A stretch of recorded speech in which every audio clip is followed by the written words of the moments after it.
পোনপ্ৰথমে ভাৰতীয় জনতা পাৰ্টিৰ অসম প্ৰদেশৰ ৰাজ্যিক সভাপতি শ্ৰীযুত ৰঞ্জিত কুমাৰ দাস ডাঙৰীয়া, অসমৰ মাননীয় মুখ্যমন্ত্ৰী শ্ৰী সৰ্বানন্দ সোণোৱাল ডাঙৰীয়া, নেতা আহ্বায়ক শ্ৰীযুত হিমন্ত বিশ্ব শৰ্মা ডাঙৰীয়া প্ৰমুখ্যে ভাৰতীয় জনতা পাৰ্টিৰ সমূহ কাৰ্যকৰ্তা, পৃষ্ঠা প্ৰমুখ, বুথ কমিটি, মণ্ডল কমিটি, জিলা কমিটি, ৰাজ্যিক কমিটি, মৰ্চা, কোষ আৰু ভাৰতীয় জনতা পাৰ্টিৰ শুভাকাংক্ষী তথা বিচাৰ পৰিবাৰৰ ওচৰত মই লোৱা আৱেগিক সিদ্ধান্তৰ বাবে ক্ষমা প্ৰাৰ্থনা বিচাৰিছো। কা আন্দোলনৰ পৰিৱেশ আছিল সম্পূৰ্ণ সুকীয়া। সমগ্ৰ অসমবাসীৰ সেই সময়ত আৱেগিক। এজন ৰাইজৰ মাজৰ শিল্পী হিচাপে ময়ো ব্যতিক্ৰম নাছিলো।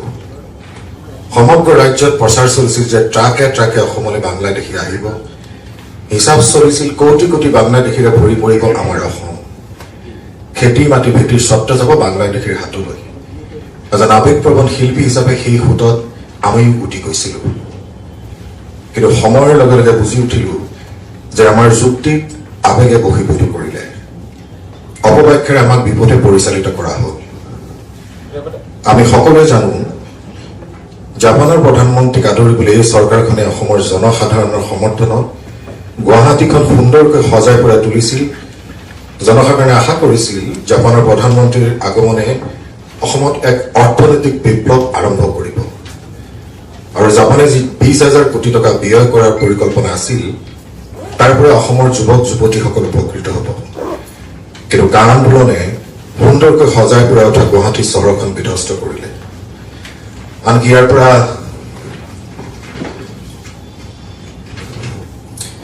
শংকৰদেৱ কলাক্ষেত্ৰও ৰেহাই নাপালে। সেই দিনটো মনত পৰিলে অসমীয়া হিচাপে গাৰ নোম আজিও শিয়ৰি উঠে। প্ৰত্যেকজন অসমীয়াই সেই দিনটোৰ কথা মনত পৰিলে আজিও যেন আমাৰ গাৰ নোম শিয়ৰি উঠে। মই অভিনেতা শিল্পী হিচাপে মোৰ সেই একে অৱস্থা হৈছিল। গুৱাহাটীখন কি ভয়ানক পৰিৱেশ আৰু পৰিস্থিতি। এনে পৰিৱেশ আৰু পৰিস্থিতিত আমি অসম আন্দোলনৰ সময়টো দেখা পোৱা নাছিলো। এনে আন্দোলন অসমত কোনেও কেতিয়াও কাহানিও দেখা নাছিল। এক বিধ্বস্ত গুৱাহাটী, তাৰ পৰিণতিত গুৱাহাটীত কাৰফিউ প্ৰৱৰ্তন হৈছিল আৰু 5জনকৈ যুৱকে মৃত্যু খাব দিবলগীয়া হৈছিল।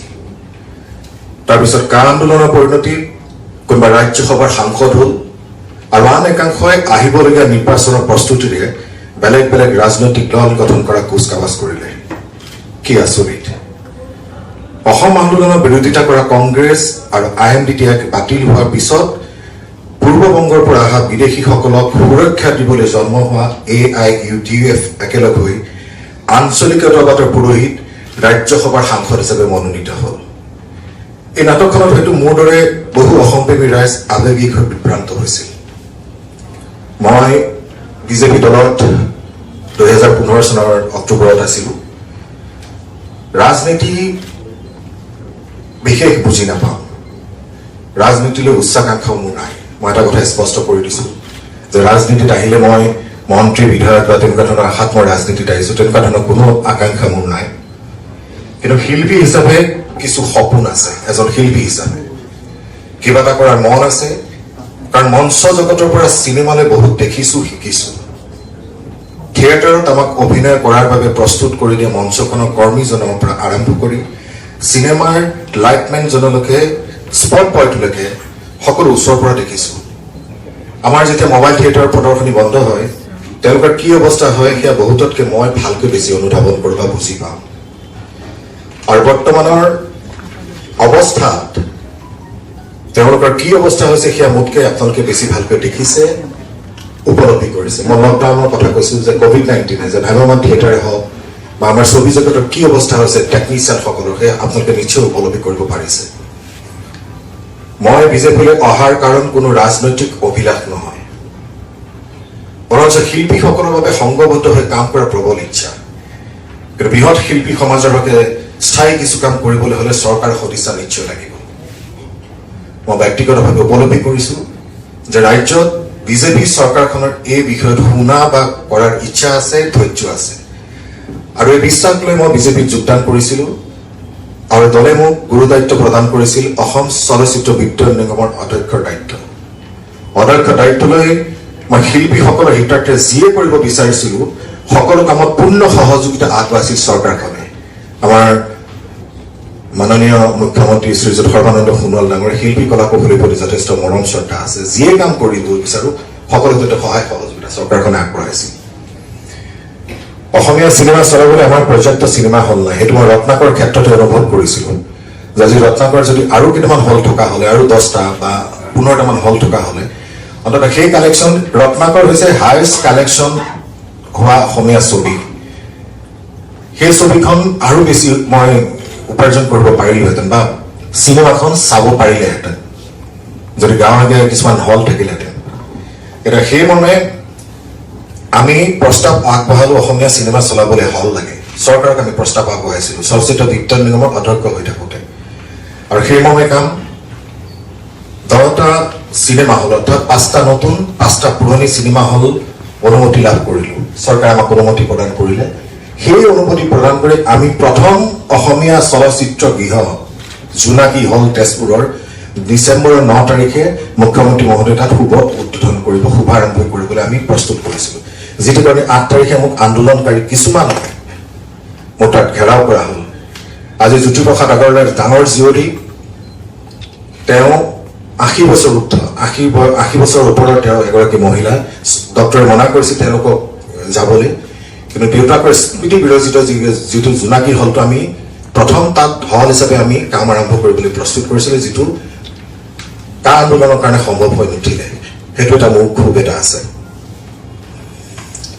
10টা চিনেমা হল নিৰ্মাণৰ অনুমতি লাভ কৰিলোঁ বন্ধ হৈ থকা ৰাজ্যিক চলচ্চিত্ৰ বঁটা পুনৰ আৰম্ভ কৰা হ'ল যিটো 3 বছৰ ধৰি কংগ্ৰেছ চৰকাৰৰ দিনা বন্ধ হৈ থকা বস্তুটো বিজেপি চৰকাৰে মাননীয় মুখ্যমন্ত্ৰী মহোদয়ৰ সদিচ্ছাৰ বাবে ৰাজ্যিক চলচ্চিত্ৰ বঁটা পুনৰ আৰম্ভ কৰা হ'ল গুৱাহাটীত আন্তঃৰাষ্ট্ৰীয় চলচ্চিত্ৰ মহোৎসৱ এই চৰকাৰৰ দিনতে আৰম্ভ ফিল্ম পলিচি আমি অংশীদাৰ হলো এই ফিল্ম পলিচি এজন অভিনেতা হিচাপে আমি 40 বছৰ ফিল্ম পলিচিৰ ক্ষেত্ৰত আজি গিৰীশ চৌধুৰী দা তেখেত ঢুকাল বিজু দা মুনিন বৰুৱা সকলোৱে যেতিয়া কংগ্ৰেছ চৰকাৰৰ দিনত হাতত প্লে কাৰ্ড লৈ আমাক ফিল্ম পলিচি লাগে বুলি চিঞৰ বাখৰ কৰিছিল আজি 40 বছৰৰ পিছত বিজেপি চৰকাৰে আমাক ফিল্ম পলিচিখন দিলে 24 উদ্যোগৰ উন্নতিৰ কাৰণে এখন 40 বছৰৰ পিছত যেতিয়া মই নহয় প্ৰত্যেকজন শিল্পী কলা কৌশলী সুধিলে আপোনালোকে অনুভৱ কৰিব যে ফিল্ম পলিচিখন বেলেগ ষ্টেটত আছে কিন্তু অসমত নাই অনুমোদন দিলে চৰকাৰে আমি কোৱা ধৰণে নতুন ফিল্ম পলিচি অনুমোদন দিলে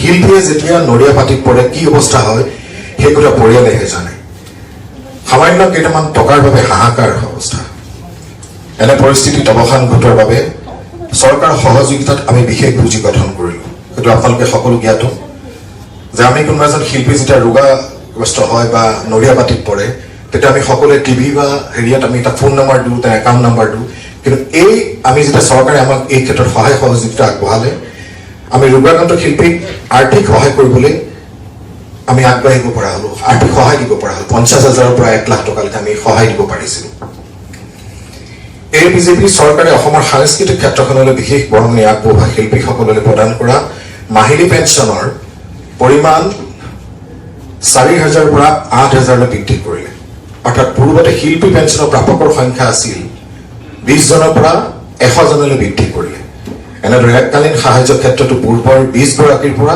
75 গৰাকীলৈ বৃদ্ধি কৰিছে ৰাজ্যৰ সাংস্কৃতিক ক্ষেত্ৰলৈ বিশেষ বৰঙণি আগবঢ়োৱা 1000 গৰাকী শিল্পীলৈ শিল্পী সম্বৰ্ধনা আঁচনি আৰু ভ্ৰাম্যমাণ থিয়েটাৰলৈ বিশেষ বৰঙণি আগবঢ়োৱা 1000 গৰাকী শিল্পী তথা কলা কৌশলীলৈ বিশেষ আঁচনিৰ অধীনত 50,000 টকাকৈ এককালীন আৰ্থিক সাহায্য আগবঢ়োৱাৰ বাবে চৰকাৰে ইতিমধ্যে বাছনি প্ৰক্ৰিয়া প্ৰায় সম্পূৰ্ণ কৰি তুলিছে লকডাউনৰ সময়ত ক্ষতিগ্ৰস্ত হোৱা ৰাজ্যৰ লোকশিল্পীসকললৈ 3 মাহৰ বাবে 2,000 টকাকৈ অৰ্থাৎ 6,000 টকাকৈ আৰ্থিক সাহায্য প্ৰদান কৰাৰ সিদ্ধান্ত গ্ৰহণ কৰিছে বিজেপি চৰকাৰে অতি কম সময়ছোৱাত শিল্পীসকলৰ প্ৰতি যি সদ্ভাৱ দেখুৱালে তাৰ নজিৰ পূৰ্বৰ চৰকাৰসমূহত নাই গতিকে আমাৰ সাংস্কৃতিক দিশটো গতিশীল কৰিবলৈ আজিৰ মুহূৰ্তত বিজেপিৰ বাদে কোনো বিকল্প নাই সেই মই ভাবোঁ কোনো ৰাজনৈতিক অভিলাষ নথকাকৈ মই আকৌ কৈছোঁ যে কোনো ৰাজনৈতিক অভিলাষ নথকাকৈ কেৱল শিল্পী কলা কৌশলীৰ স্বাৰ্থত কাম কৰাৰ বাবে বিজেপিক মই ঘূৰি অহাৰ প্ৰয়োজন আছে বিগত দিনবোৰত মোৰ এই কথাই উপলব্ধি হ'ল সেই মই সিদ্ধান্ত লৈছোঁ পূৰ্বৰ দৰে সক্ৰিয়ভাৱে দলৰ মই কাম কৰি যাম মই আশা ৰাখিছোঁ এইলৈ কোনেও যাতে